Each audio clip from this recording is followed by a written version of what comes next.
Captain America, Captain Hydra.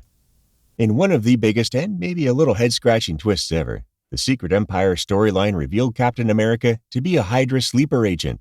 Born in an alternate timeline, this version of Steve Rogers would take advantage of a melding of universes to pose as the Captain America of Earth 616 while enacting a complete Hydra takeover of S.H.I.E.L.D. from the inside. From there, Rogers would also assist in the overthrow of the United States, becoming the supreme leader of Hydra and dismantling any forces that would oppose him, like placing the Inhumans in internment camps and exiling mutants.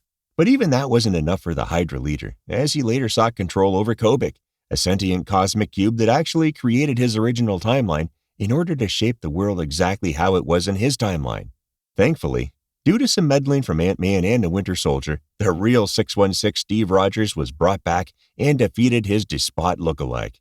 With Captain America seen as an icon of everything the United States represents, it's frightening to think about just what he could do if he didn't believe in liberty and justice for all. Mr. Fantastic, the Maker. Reed Richards is regarded as one of the most brilliant minds in the Marvel Universe, but the Maker is a prime example of the damage that can be done if he put that genius brain towards evil. Originated from Marvel's Ultimate Universe, this version of Mr. Fantastic was driven insane after several tragedies, eventually snapping and killing his entire family. Believing he was on a course to perfect the world, Reed turned his back on his Fantastic Four and founded the Children of Tomorrow, an isolated community that he managed to evolve by hundreds of years in a matter of minutes. With his army of superhumans, Reed attempted to take over the world, but was thwarted by his former girlfriend, Sue Storm. Eventually, the Maker would turn his attention to Earth 616 and the greater multiverse, viewing these other worlds as ripe for the taking.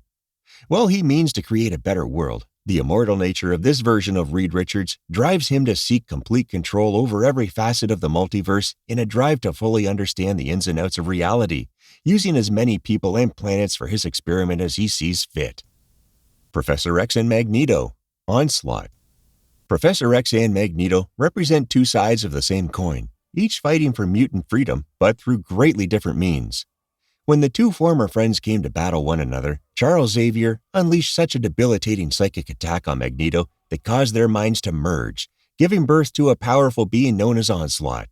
Gifted with all the powers of both Professor X and Magneto, and possessing a practically indestructible body, Onslaught nearly wiped all of Marvel's heroes from existence, and every time he returns, it requires the cooperation of every major team to take him down. But because he's a psychic entity, he can't really be completely destroyed, and even locking him in pocket dimensions and the negative zone only proves to be successful for so long. Onslaught represents the darkest corners of Xavier's mind and the brimming frustrations that come with fighting for equality through peaceful means. He's the product of what happens when the good in people is tested to its limit, and the results can be absolutely devastating. Hank Pym, Pimtron. Hank Pym is known to have a ton of demons and regrets despite being a successful hero. However, there is perhaps none he regrets more than the creation of the evil machine known as Ultron. With both of them sharing an equally dense hatred for one another, the two would do battle on countless occasions. However, the end of one particular battle involving Vision led to the unintended melding of creator and creation, coming together to be known as Pimtron. Ultron would soon become the dominant personality in their union and would battle the Avengers, create a society of Ultrons in Alaska, and even become the All-Father of Asgard. While Ultron would eventually be purged from Hank, the evil machine would live on and continue to cause trouble for his creator. This melding of the two fully represents the worst of Hank Pym, as his most terrifying creation came to be driven by the darkest machinations of Pym's mind, leading to absolute havoc for all the people Pym once considered allies. Hulk, the Maestro. The Hulk has caused a lot of destruction over the years, but usually it was due to a fierce rage that was out of his total control. And while occasionally that rage could be controlled through Bruce Banner's intelligence, there is perhaps no worse outcome of this than the being that would come to call himself the Maestro. After an alternate universe version of Bruce Banner survived a complete nuclear fallout that devastated the world, he absorbed a dangerous amount of radiation that made him smarter, stronger, and far more unhinged. The Maestro would claim dominion over the ruined world, ruling with an iron fist and decimating anyone who would oppose him. And, as we all know, the Hulk's greatest threat to himself is himself. That's why it took a similarly intelligent Hulk from the past to eventually defeat the Maestro. But even then, this vicious version of Hulk has found ways to return on countless occasions. The Maestro is the terrifying embodiment of Hulk's rage being utilized with a purpose, with that purpose being destroying anyone who would oppose him, so that he may remain on top as the one true ruler of the world. Jean Grey, Dark Phoenix.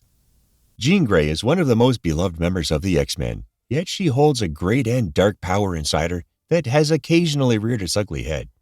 While the Phoenix Force made her one of the most powerful beings in the entire universe, all it took was some outside meddling by the villain mastermind and giving in to her negative emotions to turn her into a force of destruction without morals, capable of destroying entire solar systems. While the original version of the Dark Phoenix involved Jean being swayed by the temptation of ultimate power, later versions have made her a hapless host for the destructive force. That still doesn't change the fact that she participated in the death of an entire planet, killing billions in the process. Even after the Force was subdued, it forever changed the way the X-Men perceived Jean, believing their once close friend to be a time bomb that had the potential to end all of existence at a moment's notice. Cyclops, Dark Phoenix Cyclops. Jean hasn't been the only member of the X-Men to become corrupted by the Dark Phoenix, as her lover Scott Summers has also succumbed to its terrible power. Originally only absorbing a part of the Phoenix Force upon its return to Earth, Cyclops would still become more than a match for Earth's heroes. Scott would eventually become the last host standing, fully taking on the dark power of the intergalactic force.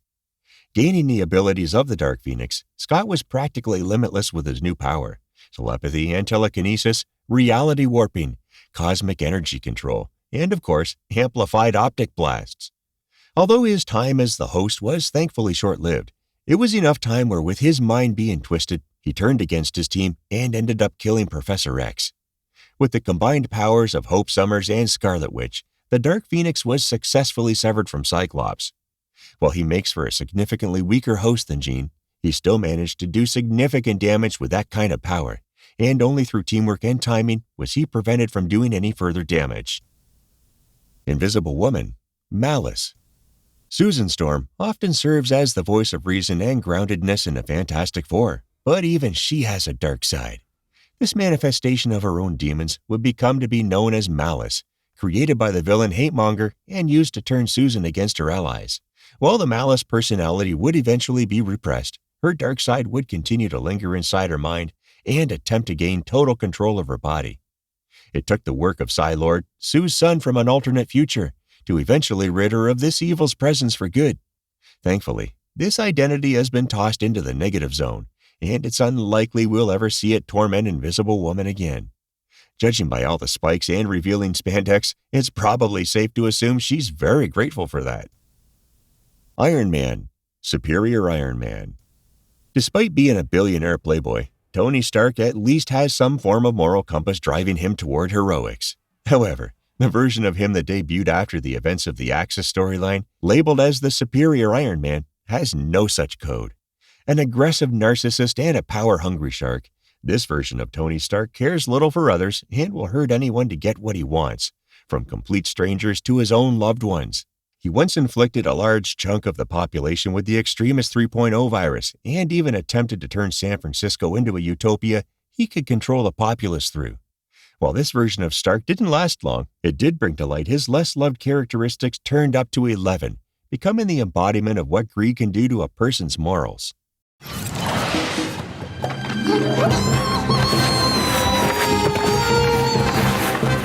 We're all gonna die.